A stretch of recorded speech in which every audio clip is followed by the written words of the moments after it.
সাগরেও একটা নিম্নচাপ হয়ে গেছে, সেটা ডিপ ডিপ্রেশন নিয়ে সেটা এগিয়ে যাচ্ছে পশ্চিমে, আমি সেটা বলেও ছিলাম, সেটা অলরেডি ঘটেছে। এবারে যেটা বলছি, এখন রিসেন্ট যে নিম্নচাপটা আমরা দেখতে পাচ্ছি দক্ষিণ বঙ্গোপসাগরে হয়ে সেটা এখন তামিলনাড়ু কোস্টালে গিয়ে আঘাত করেছে, এবং সেটা যেটা আমি বলবো আপনাদের 22-23 এবং 24-25, 22-23, 24-25 তারিখ পর্যন্ত সেটা বিশেষ করে অন্ধ্রপ্রদেশ এবং উড়িষ্যা কোস্টালের উপরে কন্টিনিউ বর্ষাটা থাকবে 25 তারিখ পর্যন্ত। মন দিয়ে শুনবেন, 25 তারিখ পর্যন্ত উড়িষ্যা, অন্ধ্রপ্রদেশ, তামিলনাড়ু এখানে কিন্তু একটা ভারী বর্ষার ইন্টেন্সিটি, একটা নিম্নচাপ ডিপ ডিপ্রেশন কিন্তু রান করছে অলরেডি, ক্লিয়ার? তো সেটা কিন্তু যদি চলে, যেটা আমি আপনাদেরকে একটু ড্র করে দেখিয়ে দেবো, 1 মিনিট, জাস্ট এ মিনিট, আমি একটু আপনাদেরকে ড্র করে দেখিয়ে দেবো, তাহলে এই জিনিসটা একটু বুঝতে সুবিধা হবে। হ্যাঁ, আমি আপনাদেরকে দেখাচ্ছি, অলরেডি সব কিছুই দেখাবো। আপনারা আমার চ্যানেলে যারা আসেন নিয়মিতভাবে আপনারা জানেন আমি প্রত্যেকটা জিনিস আপনাদেরকে ক্লিয়ার করে বলি, এবং সেটা আপনাদেরকে আমি দেখাবো।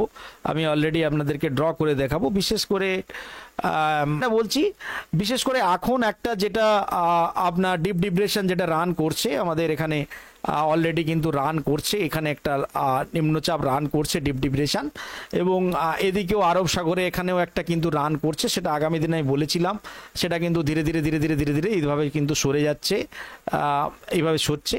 এখন বর্তমান পজিশন, এদিকে একটা আপনার ঘূর্ণিঝড় উৎপন্ন হয়ে সেটা মাদাগাস্কার উত্তরে যাবে, আমি বলেছিলাম যখন উৎপন্নের জন্ম হয়নি তখন থেকে বলেছিলাম, এই ঘূর্ণিঝড়টা যখন জন্ম হচ্ছিল তার আগে থেকেই বলেছিলাম এখানে একটা ঘূর্ণিঝড় আসছে।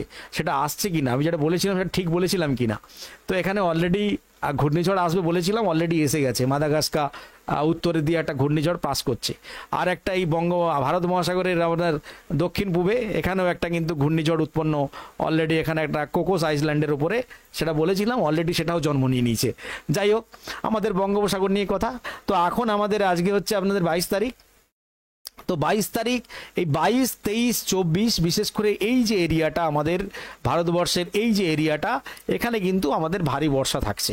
অর্থাৎ 22, 23, 24, 25 তারিখ পর্যন্ত অক্টোবর মাসে নিম্নচাপের জেরে ভারী বর্ষা Andhra Pradesh coastal, Tamil Nadu coastal, Kerala coastal, এবং কোথাও কোথাও তেলেঙ্গানা কিংবা হালকা মাঝারি বর্ষা উড়িষ্যাতে কিন্তু এটা হচ্ছে 25 তারিখ পর্যন্ত কনফার্ম। এবারে যেটা হবে 2 নম্বর হচ্ছে যেটা কথাটা বলবো, সেটা হচ্ছে নিম্নচাপ। একটা আশঙ্কা করা হচ্ছে যে বঙ্গোপসাগরে একটা নিম্নচাপ, এই নিম্নচাপটা 25 তারিখে কেটে গেলে, 25 তারিখে কেটে গেলে, মন দিয়ে শুনবেন, 26 তারিখে একটা ঘটনা ঘটতে চলেছে। 26 তারিখে মন দিয়ে শুনবেন, তারিখটা হচ্ছে 26 তারিখ, কবে? 26, এই 26-এ একটা নিম্নচাপ ঘটবে, সেটা বিশেষ করে মধ্য বঙ্গোপসাগরে, সেটা বিশেষ করে এই মধ্য বঙ্গোপসাগরে একটা নিম্নচাপ ঘটবে, একটা বড় এরিয়া নিয়ে একটা ওয়েল লো প্রেশার জন্ম নেবে, সেটা হচ্ছে 26 তারিখে। এবারে এই 26 তারিখের নিম্নচাপের গতিপথটা কি হবে? 26 তারিখের নিম্নচাপ যেটা হবে, ধীরে ধীরে ধীরে ধীরে, মন দিয়ে শুনবেন, 26 তারিখ, 27 তারিখ, 28 তারিখ, 29 তারিখ, 30 তারিখ পর্যন্ত কিন্তু এই যে আপনার অন্ধ্রপ্রদেশ কোস্টাল এরিয়া, এখানে কিন্তু থাকবে, এবং এখান থেকে ধীরে ধীরে ধীরে ধীরে একটু এগোবে, এবং তার ইম্প্যাক্টটা কিন্তু আমরা যেটা দেখতে পাচ্ছি লাস্ট উইকের আপনার 30-31 তারিখ পর্যন্ত, মানে আপনার 29-30, 29-30-31, এই যে 3টে দিন দীঘা কোস্টাল, বিশেষ করে দীঘা সমুদ্র উত্তাল থাকতে চলেছে।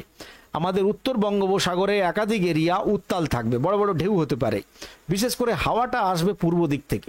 তবে আমাদের নামখানা বকখালির উপরে খুব একটা প্রভাব পড়বে না, মন দিয়ে শুনবেন।